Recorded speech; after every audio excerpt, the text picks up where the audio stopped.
Hello friends, मैं आकांक्षा GK with आकांक्षा में आपका स्वागत करती हूँ। आज हमारी ये मेंस की थर्ड क्लास है। 19 तारीख से ये स्टार्ट है।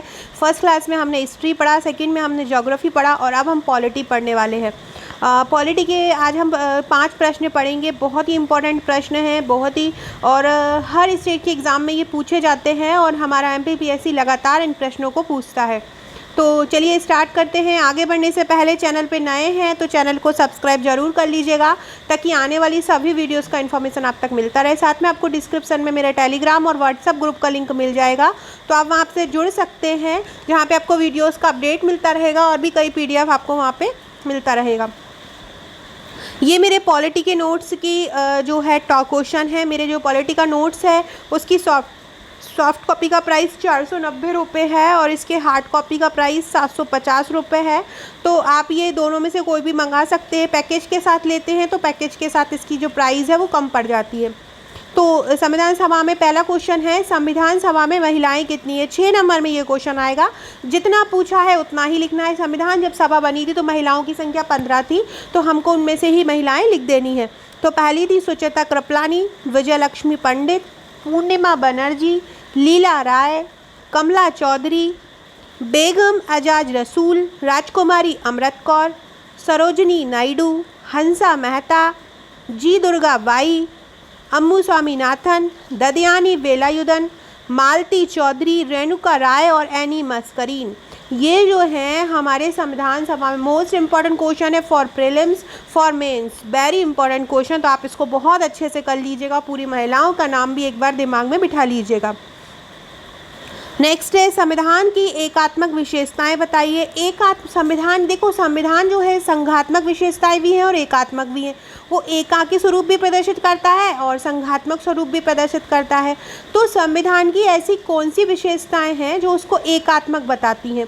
तो सबसे पहले एकल नागरिकता, मतलब सबसे पहले हमारा जो भारत है वहाँ पे एकल नागरिकता है। अगर हम भारत में रह रहे हैं तो हम किसी दूसरे देश की नागरिकता नहीं ले सकते हैं, और अगर हम किसी दूसरे देश में रह रहे हैं तो हमारे भारत की नागरिकता समाप्त हो जाएगी। एकल संविधान, हमारे भारत का एक ही संविधान है, चाहे वो राज्य हो चाहे वो केंद्र हो, दोनों का एक ही संविधान है। एकल नागरिकता हमने लिख कर ही लिया है।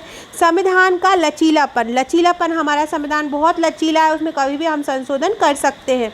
एकीकृत न्यायपालिका, सर्वोच्च न्यायालय जो है वो मुख्य है, सर्वोच्च न्यायपालिका मुख्य है। केंद्र द्वारा राज्यपाल की जो नियुक्ति है, राज्यों में जो राज्यपाल नियुक्त होते हैं उनकी नियुक्ति राज्य सरकार नहीं करती है, केंद्र द्वारा ही नियुक्ति होगी, जो कि राष्ट्रपति के द्वारा चुन के आते हैं। अखिल भारतीय सेवाएं, ये सभी एकाकी विशेषताएं बताते हैं। आपातकालीन प्रावधान भी केंद्र के ही अंडर में होता है।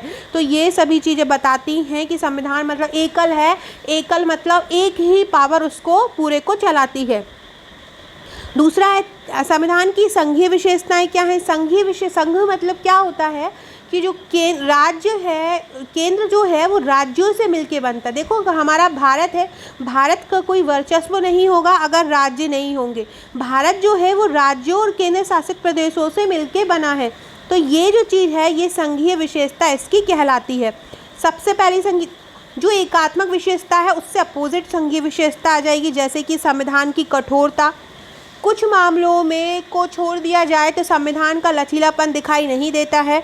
लिखित संविधान है हमारा। शक्तियों का स्पष्ट विभाजन है, जैसे कि केंद्र सूची, राज्य सूची, समवर्ती सूची, अलग अलग तीनों को विभाजित किया गया है। केंद्र राज्य में अलग अलग सरकारें हैं, जैसे कि केंद्र में प्राइम मिनिस्टर है और राज्य में चीफ मिनिस्टर है। द्विसदनीयता, द्विसदन होते हैं, जैसे कि लोकसभा है, राज्यसभा है, राज्यों में विधानसभा है और विधान परिषद है। स्वतंत्र न्यायपालिका अपने जो काम है उसको करने के लिए स्वतंत्र है, वो किसी से बंधी हुई नहीं है कि उसको कोई काम करने के लिए किसी दूसरे से सलाह लेनी पड़े। फ्रेंड्स, ये हमारे राजनीति के नोट्स हैं। आप हमारा पूरा पैकेज ले सकते हैं। पूरा पैकेज जो है 8500 रुपये का है, जिसकी डिटेल मैं आगे दे दूँगी। नोट्स पूरा पैकेज लेने का ये फ़ायदा है कि अभी सितंबर में मैं एक टेस्ट सीरीज़ स्टार्ट करने वाली हूँ फ्लैट की और टॉपिक वाइज, जिसकी जो मेन प्राइस रहेगी वो 299 रहेगी, जिसकी जो कीमत है। तो ये जो कीमत है इस पे ये उनको आपको फ्री मिलेगा जो पूरा पैकेज लेगा। तो 2999 की ये जो सीरीज़ रहेगी आपकी टेस्ट सीरीज़, और इसमें आपको क्या रहेगा, इसमें पूरे टेस्ट रहेंगे। पूरे पैकेज वालों को, जिन्होंने हमारा पूरा पैकेज लिया, उनको ये टेस्ट सीरीज़ बिल्कुल फ्री रहेगा। इसके कंपैरिजन में अगर जिन्होंने नहीं लिया या जिन्होंने 1-2 लिया, उनको ये पूरा फीस देना पड़ेगा। और ये टेस्ट सीरीज़ आपके लिए बहुत ज़्यादा इंपॉर्टेंट होने वाली है। ऐसे ही प्रीलिम्स की सीरीज़ भी स्टार्ट होने वाली है। प्रीलिम्स की सीरीज़ की जो प्राइस है वो 1999 रहेगी, जिसकी ऑफ़र में जब भी स्टार्ट करेंगे तो ऑफ़र में इसकी प्राइस कम हो रहेगी, तो आप ले सकते हैं। तो अगर आप हमारा पूरा पैकेज लेना चाहते हैं तो आज ही हमको व्हाट्सअप कीजिएगा। नेक्स्ट है संविधान और संविधानवाद की तुलना करो। क्या होता है, तो देखो संविधान जो है वो एक संगठन है, और जो संविधान, देखो वाद किसी भी चीज़ में लग जाता है तो वो होता है एक विचारधारा। तो संविधान क्या है, यह किसी संगठन का प्रतीक है, और संविधानवाद ये विचारधारा का प्रतीक है। संविधान में राष्ट्र के मूल, विश्वास, राजनीति व आदर्श होते हैं। संविधानवाद में शासन शक्तियों व शासकों के अधिकारों के संबंध का समायोजन होता है। संविधान संशोधनों व परिवर्तन के माध्यम से बदलते रहते हैं। संविधानवाद सदैव विकास का प्रतिफल होता है, मतलब विकास जैसा भी होता है उसके अनुसार विचारधाराएं बदलती हैं। संविधान जो है लक्ष्यों की प्राप्ति के साधनों की व्यवस्था है, कैसे हम लक्ष्य को प्राप्त कर सकते हैं। और संविधानवाद समाज के लक्ष्यों व उद्देश्यों के रूप होता है। ये अपवर्जन धारणा है, मतलब अनेक देशों में अलग अलग संविधान होता है। ये अनुभूत धारणा है, इसका मतलब होता है अंतर्भूत मूर्तकारी धारणा, मतलब होता है अनेक देशों में एक सा संविधान होता है। तो इस प्रकार से हमने लिखा संविधान और संविधानवाद की तुलना। ये जो प्रश्न है हमारा 6 नंबर में आएगा, तो आपको 6 नंबर में इसको लिखना है। नेक्स्ट है राज्य के नीति निर्देशक तत्व एंड मौलिक अधिकारों में अंतर स्पष्ट करो। बहुत ही इंपॉर्टेंट क्वेश्चन है। डीपीएसपी नीति निर्देशक तत्व, मौलिक अधिकारों डीपीएसडी, इनको इंग्लिश में भी वर्जन में आ सकता है आपको क्वेश्चन, तो दोनों में ही आपको अच्छे से कर लेना है। तो ये दोनों महत्वपूर्ण सिद्धांत राष्ट्र के विकास और जन कल्याण के लिए आवश्यक है। चाहे राज्य का नीति निर्देशक तत्व हो, चाहे राज्य का मौलिक अधिकार हो, दोनों ही राष्ट्र के विकास और जन कल्याण के लिए आवश्यक है। दोनों सिद्धांतों का मुख्य उद्देश्य ऐसे राष्ट्र की स्थापना करना है जो समानता, स्वतंत्रता व भाईचारे पर आधारित होती है।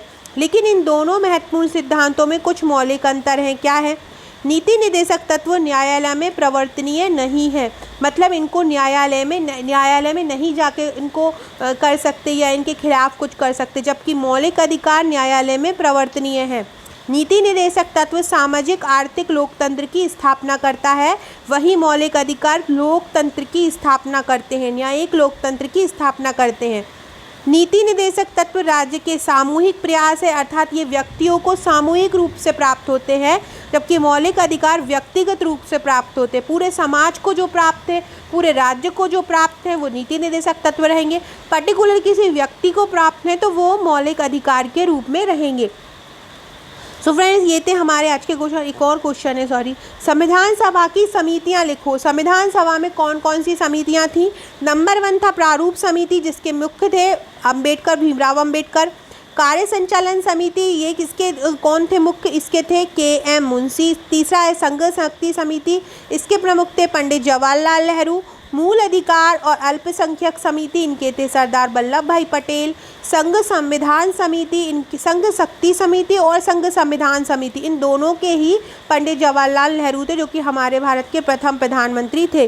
नेक्स्ट है प्रक्रिया समिति, इसके थे डॉक्टर राजेंद्र प्रसाद। वार्ता समिति, इसके भी थे डॉक्टर राजेंद्र प्रसाद, मतलब प्रक्रिया समिति और वार्ता समिति के थे डॉक्टर राजेंद्र प्रसाद। झंडा समिति के थे JP कृपलानी। झंडा समिति के कौन थे? JP कृपलानी थे। और प्रांतीय संविधान समिति के कौन थे? सरदार पटेल थे। लास्ट है अल्पसंख्यक उप समिति। अल्पसंख्यक उप समिति के थे SC मुखर्जी। अल्पसंख्यक उप समिति के कौन थे? अल्पसंख्यक उप समिति के थे SC मुखर्जी। सो फ्रेंड, इस प्रकार से हमने ये लिखा कि संविधान सभा की समितियां लिखो। तो ये सभी जो है संविधान सभा की समितियां हो गई। इनके जो मुख्य जो थे, जिन्होंने ये समिति बनाई थी, इन समिति के अध्यक्ष जो थे, वो हमने इनके सामने लिख दिए हैं। तो आप समझ जाएंगे कि कौन है। आपको भी वहाँ पे इस तरह ही मेंशन करना है, जितना पूछा है उतना लिखना है, जिससे कि आपका जो तय दिया हुआ समय है उस समय में आपको ये हो जाए। फ्रेंड्स ये हमारा नोट्स का पूरा पैकेज है। हार्ड कॉपी 85 रुपये का, 2000 सॉल्ड पेपर है, और अगर आप सॉल्ड पेपर पैकेज के साथ लेते हैं तो 1100 रुपये में हैंड रिटर्न सॉल्ड पेपर है, जिसकी 8 फाइलें आपको मिलेगी। अगर आपके पास घर में प्रिंटर है तो आप सॉफ्ट कॉपी भी ले सकते हैं, जिसकी प्राइस 5200 रुपये है और सॉल्ड पेपर की 1000 है, तो 6200 रुपये में आपको ये पड़ जाएगा। ये सभी नोट्स आपको हमारे पूरे पैकेज में मिलेंगे, और ये सॉफ्ट कॉपी का पैकेज है। सॉफ्ट कॉपी में भी अगर आप पूरा लेते हैं तो आपको टेस्ट सीरीज़ बिल्कुल फ्री मिलेगी, और ये 1300 पेजेस 8 फाइल के रूप में ये सॉल्ड पेपर आपको यहाँ पे मिलेंगे। और ये मेरे फ्रेंड्स पेड ग्रुप है जो नोट्स के साथ आपको मिलेंगे। इनमें रिवीजन आंसर्स आपको समय समय पर दिए जाते हैं, साथ में आपको टेस्ट सीरीज़ भी इन्हीं ग्रुप में दी जाएगी। तो आप तैयार रहिएगा, और हमारे टेस्ट के लिए जल्दी ही आपको टेस्ट सीरीज़ शुरू करने वाली हूँ। और कल जो हमारा रहेगा वो सामाजिक रहेगा। कल हम सामाजिक से संबंधित क्वेश्चन पढ़ने वाले हैं। जो हमारा अभी नेक्स्ट वीडियो आएगा वो एमपी का करंट अफेयर आएगा। आज सुबह से लेके आज सुबह 6 बजे से रात 10 बजे तक की पूरी खबरें आज आपको मध्य प्रदेश करंट अफेयर में दी जाएंगी। उसके लिए आप वीडियो को ज़रूर देखिएगा, और जिसकी PDF आपको हमारे ग्रुप और टेलीग्राम ग्रुप में मिल जाएगी। Okay friends, thank you.